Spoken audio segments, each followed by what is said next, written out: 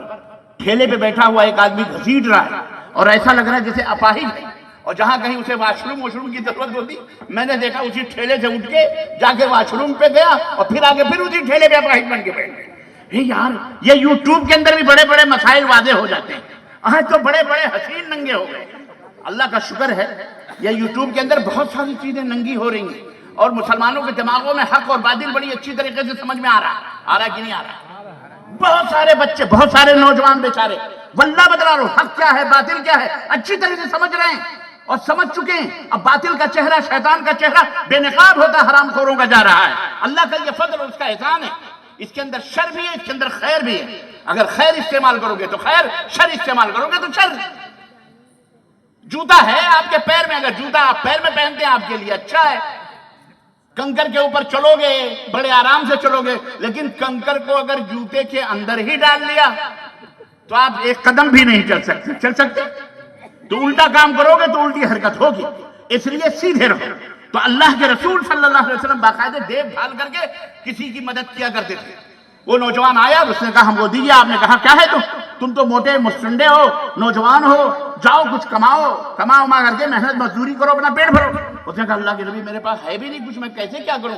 آپ نے فرمایا جاؤ دیکھو تمہارے پاس کچھ ہے گھر میں. اس نے کہا لکڑی کا ایک پیالہ ہے. کہا اب لے کے آؤ. دیکھو معلم کائنات، سید العرب والعجم، امام اعظم حضرت محمد الرسول اللہ صلی اللہ علیہ وسلم کس طرح سے اپنی امت کو روزگار بنا رہے ہیں، کس طرح سے اپنی امت کو، اللہ اکبر، اپنی امت کو زندگی گزارنے، معاش، ذریعہ روزی حاصل کرنے کا ذریعہ بتا رہے ہیں. کٹورا لکڑی کا لے کے آیا بندہ. کہا اللہ کے نبی ایک لکڑی کا پیالہ ہے. آپ نے صحابہ کرام کے سامنے کہا یہ بتاؤ یہ کون خریدے گا، بولی لگاؤ اس کو. ایک صحابی نے کہا میں 1 درہم دیتا ہوں. دوسرے صحابی نے کہا میں آدھا درہم اور دیتا ہوں، یعنی 1.5 درہم. آپ نے فرمایا کوئی اور ہے زیادہ دینے والا؟ ایک صحابی نے کہا اللہ کے نبی میں 2 درہم. آپ نے فرمایا لاؤ.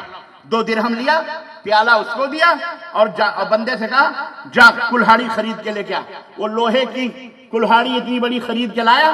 آپ نے لکڑی لی، لکڑی خود آپ نے اس کلہاڑی کے اندر لگائی، مضبوط کری اور کہا یہ کلہاڑی لے جنگل میں جا، لکڑی کاٹ اور کاٹ کر کے آ جا اور آ کر کے لکڑیاں بیچ، جا اسی سے روزی کما لے. وہ بندہ چلا گیا. کچھ دنوں کے بعد آیا، اللہ کے نبی سے سلام کر کے پوچھا اللہ کے نبی نے کیا ہوا تمہارا، کیا حال چال؟ کہا اللہ کے نبی گھر میں روٹی بھی ہے، آٹا بھی ہے، کھجور بھی ہے گھر کے اندر، اب عیش اور آرام ہے. آپ نے فرمایا پہلی حالت بہتر تھی یا اب کی؟ کہا نہیں، پہلی تو مانگنے والی تھی، اب کی تو بہتر ہے، اب اپنے محنت کی کھا رہا ہوں.